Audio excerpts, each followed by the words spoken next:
Everyone, कैसे हो आप सभी। वेलकम है मेरे यूट्यूब चैनल पर जिसका नेम है केमिस्ट्री क्लासेस बाय पूजा यादव।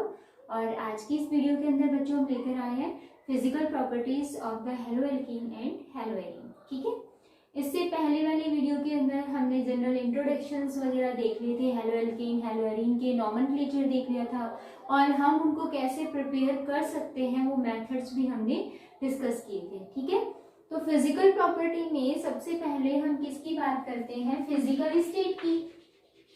अब फिजिकल स्टेट अगर हम देखें तो जनरली जो lower hello alkene hello arene होते हैं, लोअर का मतलब जिसमें कार्बन क्या हो कम, मेनली हम हेलो एल्कीन की बात करें कि उनमें कार्बन कम होते हैं क्योंकि कार्बन बढ़ते हुए चले जाते हैं। इनमें तो हम जनरली एक रिंग ही देखते हैं, तो नंबर ऑफ कार्बन कम हो। ठीक है, जैसे मिथाइल हेलाइड है, इथाइल हेलाइड है, तो लोअर जो हेलो एल्कीन्स होते हैं, ठीक है, लोअर हेलो एल्कीन्स जो होते हैं उनकी फिजिकल स्टेट क्या होती है, गैसियस स्टेट, यानी कि रूम टेम्परेचर पे वो गैसियस स्टेट के अंदर होते हैं। बट नंबर ऑफ कार्बन अगर आप इंक्रीज कर देते हो, जैसे कि प्रोपाइल है, ब्यूटाइल है, पेंटाइल है, हेक्साइल हैलाइड्स जो होते हैं, हायर जो हेलो एल्कीन्स होते हैं वो क्या होते हैं, लिक्विड। जैसे जैसे आप नंबर ऑफ कार्बन इंक्रीज करते जाओगे वैसे वैसे वो लिक्विड से फिर किस में चेंज होता जाएगा, सॉलिड के अंदर। ठीक है, लिक्विड और सॉलिड, ये हो गई फिजिकल स्टेट। अब अगर हम बात करते हैं इनकी कलर की, तो जनरली ये क्या होते हैं, कलरलेस होते हैं। ठीक है, क्या होते हैं, कलरलेस। लेकिन कौन कौन, जैसे कि हम फ्लोराइड्स देखें, हेलो एल्कीन के अंदर जो हेलोजन ग्रुप है वो फ्लोरीन हो या फिर क्या हो, क्लोरीन हो, तो उस केस में तो ये कलरलेस होते हैं। और वो किस फॉर्म में होते हैं, प्योर फॉर्म में। प्योर फॉर्म के अंदर जब भी होंगे वो कलरलेस होंगे। बट अगर हम ब्रोमीन की बात करें, आयोडीन की बात करें, तो ब्रोमीन और जो आयोडीन होते हैं, मतलब जो ब्रोमो एल्कीन और आयोडो एल्कीन्स होते हैं वो क्या होते हैं, कलर्ड होते हैं, उनका कुछ ना कुछ कलर होगा। ठीक है, ब्रोमीन तो जनरली ब्राउन कलर की होती है। अब देखो यहाँ पर कलर के बाद आता है ऑर्डर, यानी कि स्मेल। ठीक है, स्मेल कैसी होती है, तो जनरली जितने भी वॉलेटाइल हेलो एल्कीन्स होते हैं वो स्वीट स्मेल देते हैं, मतलब आपको ऐसा लगेगा कि बहुत अच्छी वाली स्मेल है, मीठी मीठी स्मेल है, जैसे शुगर में आपको लगती है ना। तो ये वॉलेटाइल जितने भी हेलो एल्कीन्स होंगे वो सारे के सारे क्या होंगे, स्वीट स्मेल देते हैं। ठीक है, स्वीट स्मेल आएगी उनमें से। तो ये हो गया जनरल थोड़ा सा पॉइंट। अब देखो, अब हम बात करते हैं मेल्टिंग पॉइंट और बॉइलिंग पॉइंट की। तो ये बहुत ही इंपॉर्टेंट टॉपिक है क्योंकि इसके बेस पे क्वेश्चन बन के आते हैं। तो मेल्टिंग पॉइंट और बॉइलिंग पॉइंट, फर्स्ट तो हमने ये तीनों ऑब्जर्वेशन कर ली। सेकेंडली हम देखेंगे कि मेल्टिंग पॉइंट और बॉइलिंग पॉइंट जो है उनमें क्या वेरिएशन होते हैं, लोअर हायर हमें डिस्कस करना है। ठीक है, तो अगर आप किसकी बात कर रहे हो, हेलो एल्कीन्स की बात कर रहे हो, तो हेलो एल्कीन्स के अंदर क्या होता है, जो मेल्टिंग पॉइंट है उसमें इतना ज्यादा वेरिएशन नहीं आता जितना कि बॉइलिंग पॉइंट में वेरिएशन आता है। ठीक है, तो अगर आपसे ये कहते हैं कि हाइड्रोकार्बन और हेलो एल्कीन, क्योंकि हाइड्रोकार्बन से ही कौन बना है, हेलो एल्कीन बना है, एक हाइड्रोजन रिप्लेस कर दिया था हेलोजन ग्रुप से, उन दोनों का कंपैरिजन किया जाए और आपसे ये पूछा जाए कि कौन ज्यादा बॉइलिंग पॉइंट शो करेगा या किसका ज्यादा होता है। ठीक है, तो अगर हम हेलो एल्कीन की बात करें तो ये क्या होता है, RH, राइट, और हाइड्रोकार्बन्स क्या होते हैं, उनको हम ऐसे लिख सकते हैं RH, ऐसे आप हाइड्रोकार्बन को लिख सकते हो। तो ये हेलो एल्कीन है, ये हाइड्रोकार्बन्स है।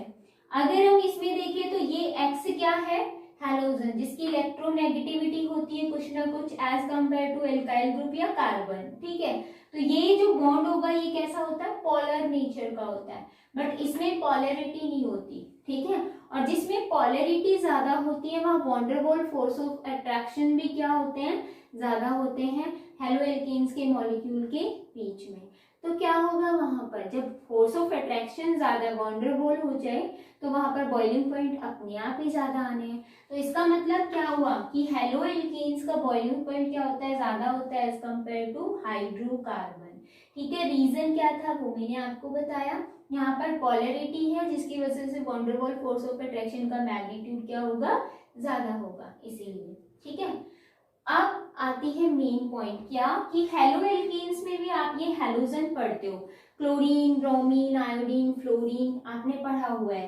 तो जैसे कि आपके पास आर, यहाँ आर का मतलब एल्काइल ग्रुप है। ठीक है, मिथाइल, इथाइल, प्रोपाइल ऐसे हो सकते हैं। तो अभी सपोज करो कि हम मिथाइल ही ले रहे हैं। ठीक है, यहाँ पर आपके पास क्या है, फ्लोरीन जुड़ा हुआ है, आर के साथ में क्लोरीन जुड़ा हुआ है, आर के साथ में ब्रोमीन जुड़ा हुआ है, आर के साथ में आयोडीन जुड़ा हुआ है। ठीक है, तो यहाँ पर जैसे जैसे आपको पता है फ्लोरीन, क्लोरीन, ब्रोमीन, आयोडीन एक ही ग्रुप के एलिमेंट है, और डाउन द ग्रुप जब आप जाते हो तो मास क्या होता है, इंक्रीज होता है। और जब मास इंक्रीज होता है तो आपको पता है सरफेस एरिया क्या हो जाता है, लार्ज। और सरफेस एरिया लार्ज होने की वजह से वहां पर वॉन्डरबॉल फोर्स ऑफ अट्रैक्शन का मैग्नीट्यूड ज्यादा होता है, जिसकी वजह से क्या होगा, बॉइलिंग पॉइंट ज्यादा होंगे। तो आपसे ऑर्डर पूछा जाए तो बॉइलिंग पॉइंट एल्काइल आयोडाइड का क्या होता है, ज्यादा। आपको पता है ना, हेलो एल्केन्स को एल्काइल आयोडाइड, एल्काइल हैलाइड भी बोला जाता है, तो कॉमन नेम है ना, और ये IUPAC था। तो यहाँ पर आपके पास आयोडो एल्केन ले लो आप, चाहे एल्काइल हैलाइड का मतलब आयोडाइड ले लो, इसका सबसे ज्यादा होता है as compare to this one. ठीक है, अब क्या करना है, आपके पास हेलोजन क्या हो, सेम। ठीक है, बट एल्काइल ग्रुप क्या हो, डिफरेंट। ये वाला केस कौन था कि एल्काइल ग्रुप तो क्या है, सेम, बट हेलोजन क्या है, डिफरेंट। डिफरेंट समझ आया, यानी कि मैं R की जगह यहाँ CH3 लिख दूं तो सेम हो गया ना। जैसे मैंने यहाँ CH3 लिख दिया, यहाँ भी मैंने CH3 लिख दिया, तो एल्काइल ग्रुप तो सेम हो गया, बट हेलोजन जो है वो क्या है, अलग है। ठीक है, मैंने यहाँ भी CH3 लिख दिया, तो हेलोजन अलग है बट एल्काइल ग्रुप सेम है। तो इस केस में आपके पास ऑर्डर ये आएगा, इसका बॉइलिंग पॉइंट सबसे ज्यादा होगा। अब मैं क्या कर रही हूँ, हेलोजन तो सेम रख रही हूँ, ठीक है, और मैं एल्काइल ग्रुप क्या कर रही हूँ, चेंज कर रही हूँ। जैसे मैंने आपके पास यहाँ पर लिया CH3Cl, ठीक है, दूसरा मैंने लिया CH3CH2Cl, बढ़ा दिया ना एक कार्बन। नेक्स्ट वाला देखो CH3CH2CH2, ऐसे दो ले लिए तो मैं होल्टवाइज लिख दूं, वही बात है, और क्लोरीन लगा दिया। तो हेलोजन क्या है, सेम, बट एल्काइल ग्रुप क्या है, डिफरेंट। जब एल्काइल ग्रुप्स बढ़ेंगे तो आपको पता है ना, इसमें क्या लगाया हमने, CH2 ग्रुप, होमोलोगस सीरीज आपने पढ़ी है, यहाँ हमने फिर से एक CH2 ग्रुप लगा दिया, यानी कि मास क्या हो रहा है, बढ़ रहा है, 14 ग्राम मास बढ़ते जा रहा है। आप कैलकुलेट करके देख लो। ठीक है, तो क्या होगा, मास बढ़ेगा, आपको पता है मास बढ़ेगा तो van der Waal force of attraction का मैग्नीट्यूड बढ़ेगा, जिसकी वजह से क्या होता है, बॉइलिंग पॉइंट भी इंक्रीज होते हैं। ठीक है, ये समझ आ गया। अब एक इंटरेस्टिंग पॉइंट आता है कि हम क्या करते हैं, हेलोजन भी सेम रखते हैं और एल्काइल ग्रुप भी सेम रखते हैं। ठीक है, तो उसमें हम कैसे बताएंगे, तो बच्चों यहाँ पर जो एल्काइल ग्रुप हम सेम रखेंगे ना, उनमें क्या होगा, थोड़ा सा क्या डिफरेंस होगा, उनकी मॉलिक्यूलर अरेंजमेंट में डिफरेंस होगा, मतलब आइसोमेरिक फॉर्म होगी।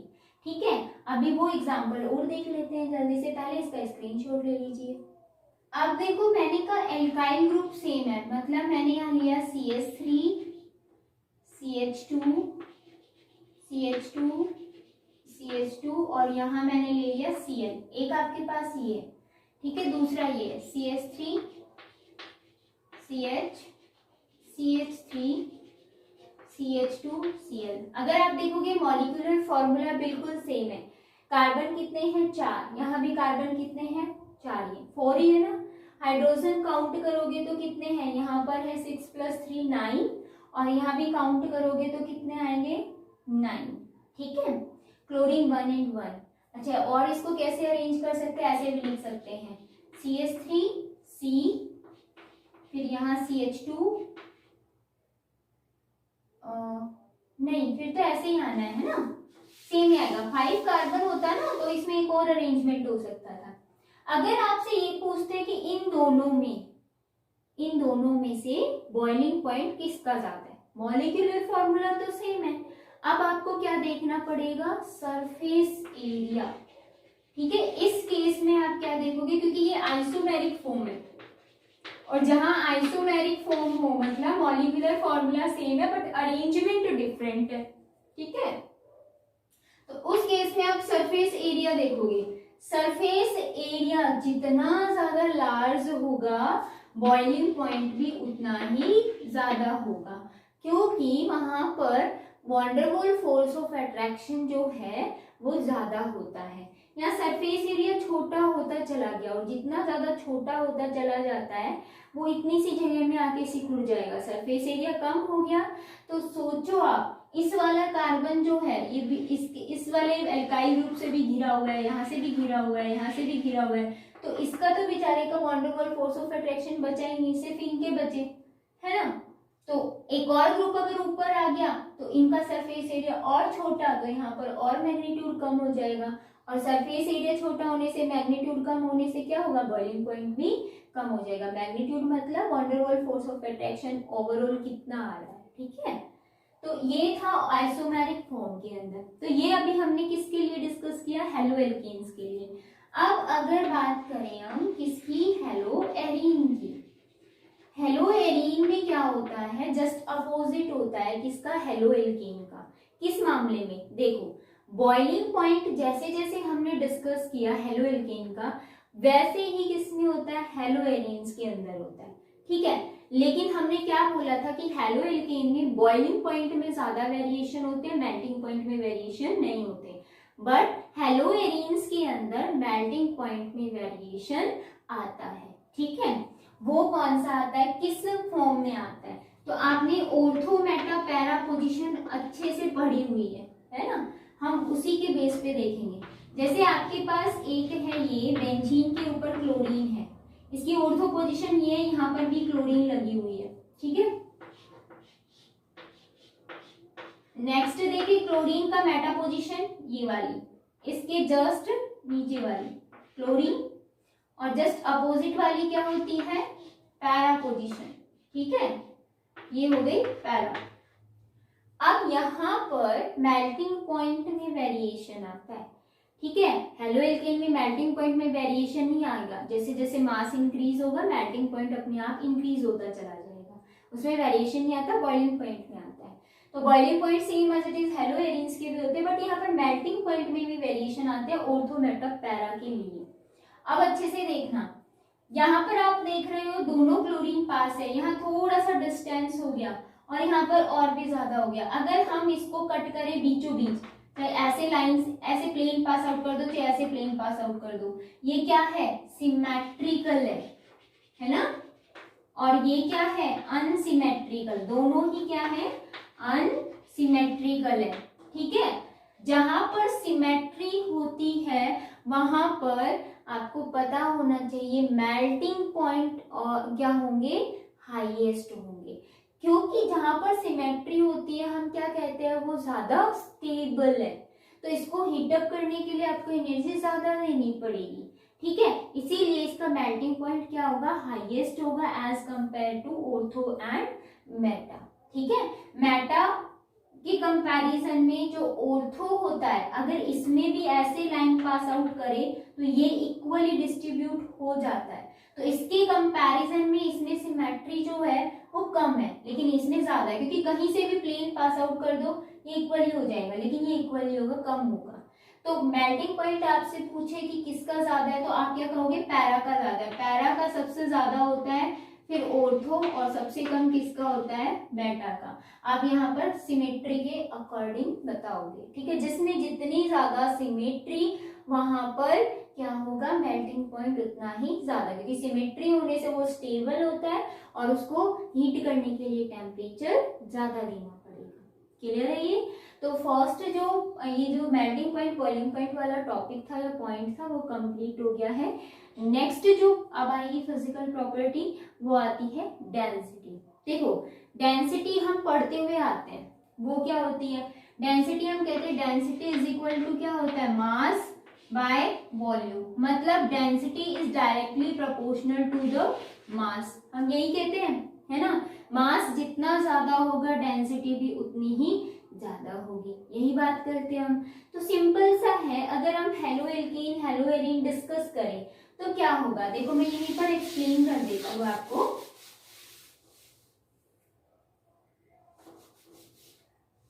अब हम देख रहे हैं डेंसिटी।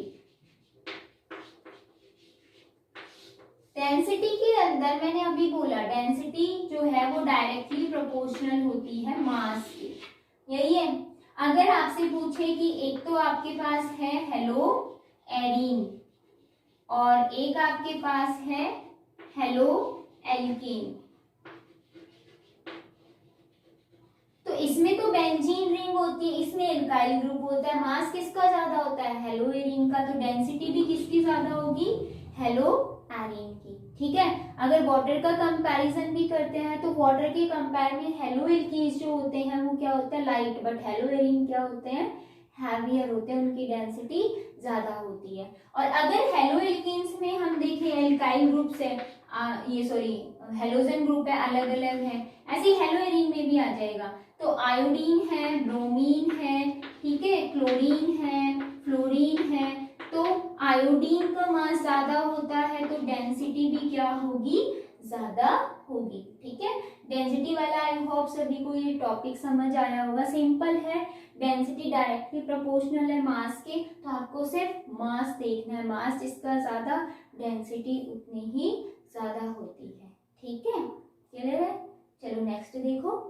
अब बच्चों एक क्वेश्चन ये आता है कि आपके पास में जैसे ये है CH3Cl, ठीक है, फिर CH2Cl2, एक आता है CHCl3 chloroform and CCl4 carbon tetra chloride. ठीक है, तो इसमें ना डेंसिटी के बेस पे भी आपसे ऑर्डर पूछ लिया जाएगा, या फिर आपसे बॉइलिंग पॉइंट के बेस पे भी क्या पूछ लिया जाता है, ऑर्डर पूछ लिया जाता है। तो देखो इसमें हम क्या कर रहे हैं, हाइड्रोजन को रिप्लेस करके एक क्लोरीन बढ़ा रहे हैं ना। अगर अच्छे से देखें, यहाँ 3 हाइड्रोजन थे 1 क्लोरीन, यहाँ 2 हाइड्रोजन 2 क्लोरीन, यहाँ 1 हाइड्रोजन 3 क्लोरीन, और यहाँ हाइड्रोजन बजाएंगे। हाइड्रोजन का मास आपको पता है ओनली 1 होता है, बट क्लोरीन का 35.5 होता है। तो जैसे जैसे मास बढ़ेगा क्या होगा, वंडरवॉल फोर्स ऑफ अट्रैक्शन का मैग्नीट्यूड बढ़ेगा और बॉइलिंग पॉइंट भी बढ़ेगा। ठीक है, तो बॉइलिंग पॉइंट का ऑर्डर आ जाए तो आप ये दोगे, क्लियर। और अभी बताया मास बढ़ेगा तो डेंसिटी भी बढ़ेगी, तो ये जो ऑर्डर है वो किसका है, बॉइलिंग पॉइंट का भी है और डेंसिटी का भी है, तो ये आपको क्लियर होना चाहिए।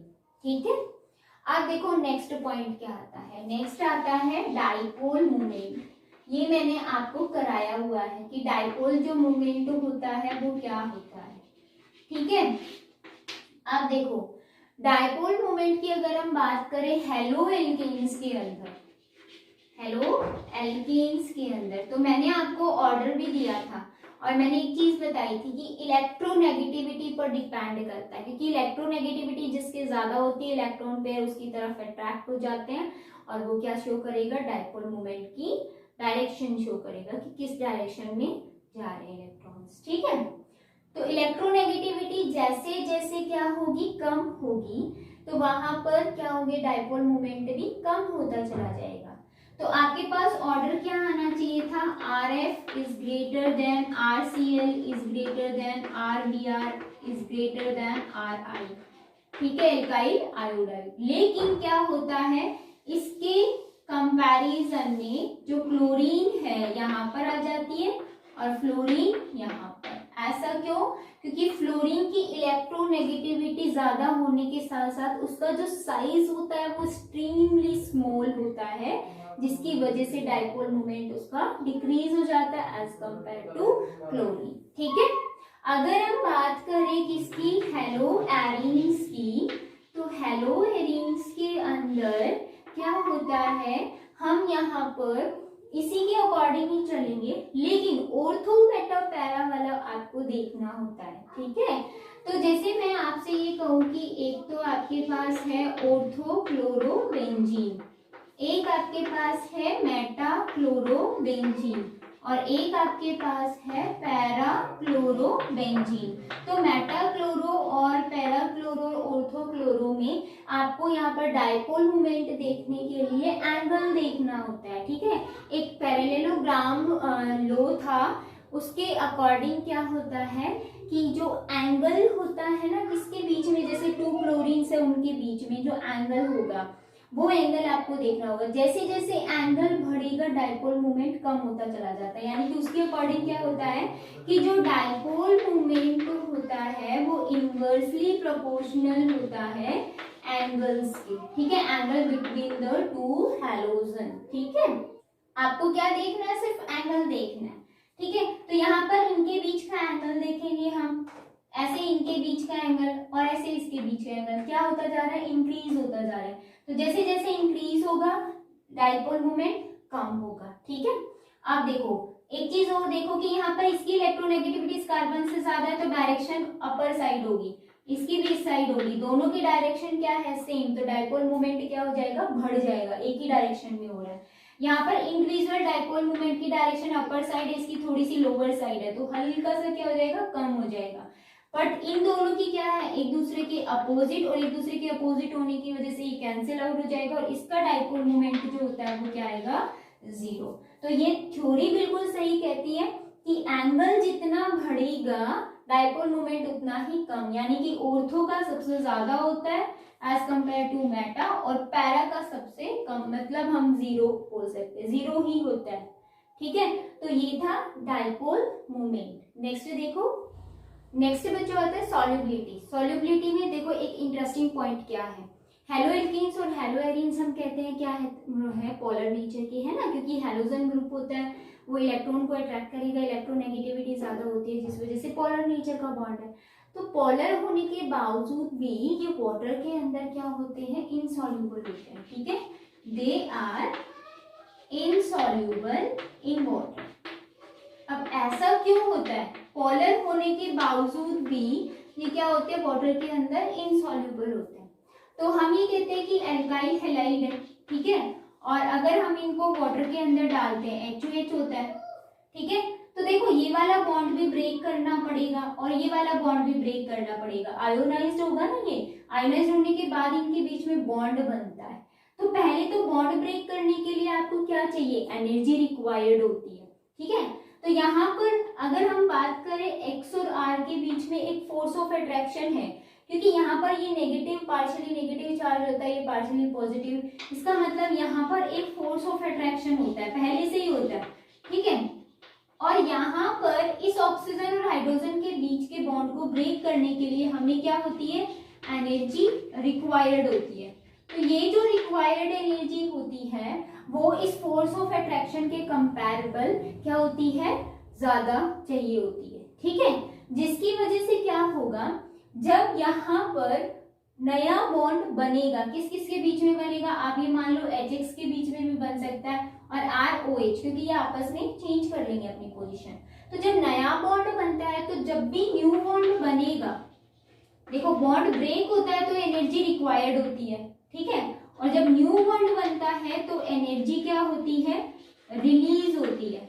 तो एनर्जी जो रिलीज होगी वो क्या होगी, लीस्ट होती है। अगर कहीं भी न्यू बॉन्ड बनने की संभावना है और वहां पर एनर्जी कम रिलीज हो रही है तो इसका मतलब वो बॉन्ड जो बनेगा वो कैसा बनेगा, वीक बॉन्ड बनेगा, यानी कि वो स्टेबल नहीं होगा, वो इजीली टूट सकता है। इसीलिए जो ये हेलो एल्कीन्स और हेलो एरीन्स होते हैं वो वाटर के अंदर इनसॉल्युबल होते हैं, ठीक है। और कहीं भी नया बॉन्ड बनता है और वहां एनर्जी क्या हो रही है, ज्यादा रिलीज हो रही है, तो ज्यादा रिलीज होगी, वहां पर बॉन्ड हमेशा स्ट्रॉन्ग बनेगा, स्टेबल होगा वो बॉन्ड, वो मॉलिक्यूल स्टेबल होगा, जिसकी वजह से वो सॉल्युबल माना जाता है, ठीक है।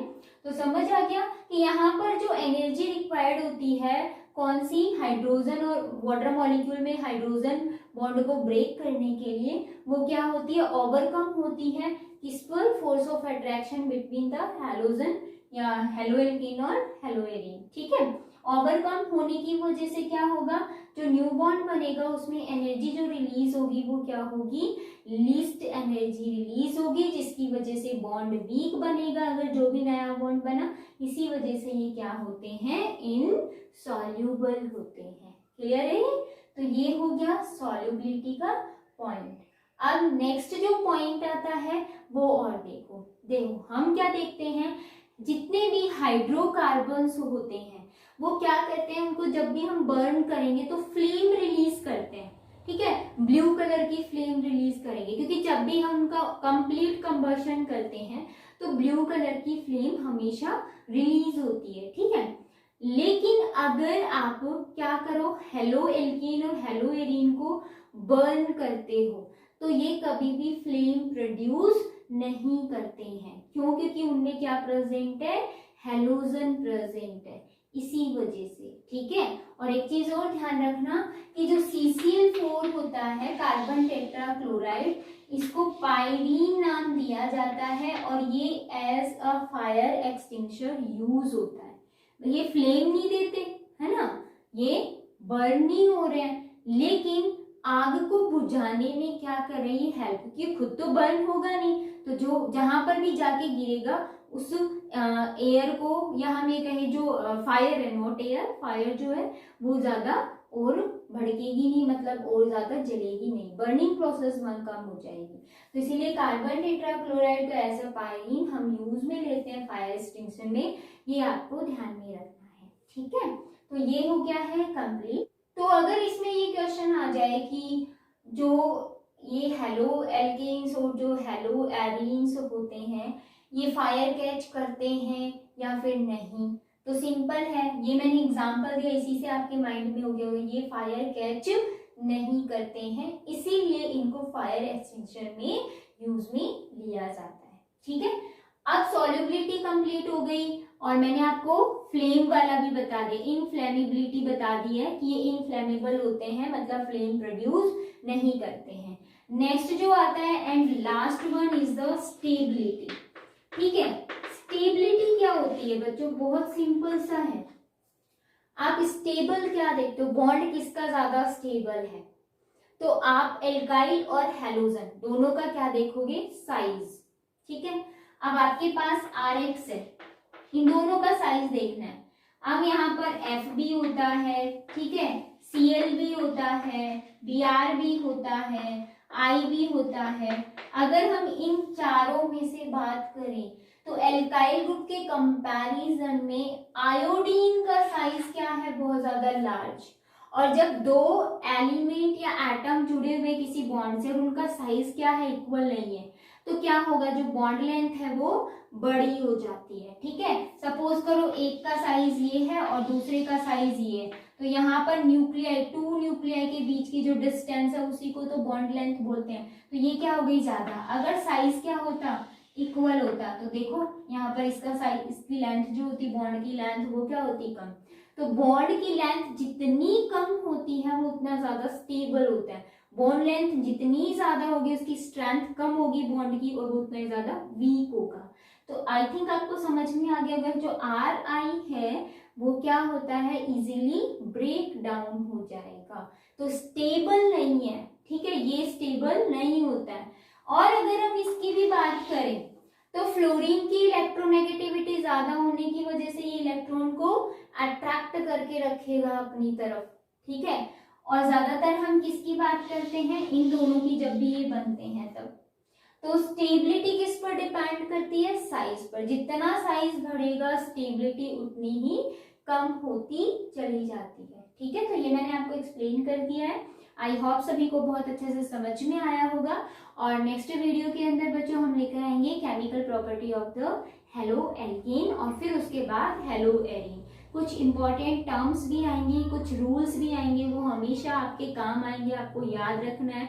अगर कोई बच्चा नीट या IIT की प्रिपरेशन कर रहा है तो बेस्ट है, लेकिन अगर कोई ऐसा भी बच्चा होगी जो ग्रेजुएशन लेवल करना चाहता है, ग्रेजुएशन करेगा, देन उसके बाद PG भी करेगा, पोस्ट ग्रेजुएट, फिर उसके बाद अगर टीचिंग लाइन में आना चाहता है, तो उस बच्चे के लिए तो ये चीज़ें हैं भी काम की, क्योंकि BSc में भी ये चीज़ें चलती रहती है, MSc तक भी ये चीज़ें चलती रहेंगी, ठीक है। थोड़ा सा और इसमें इम्प्रूवमेंट हो जाता है, मतलब थोड़ी और लेवल बढ़ जाता है, बस और कुछ नहीं।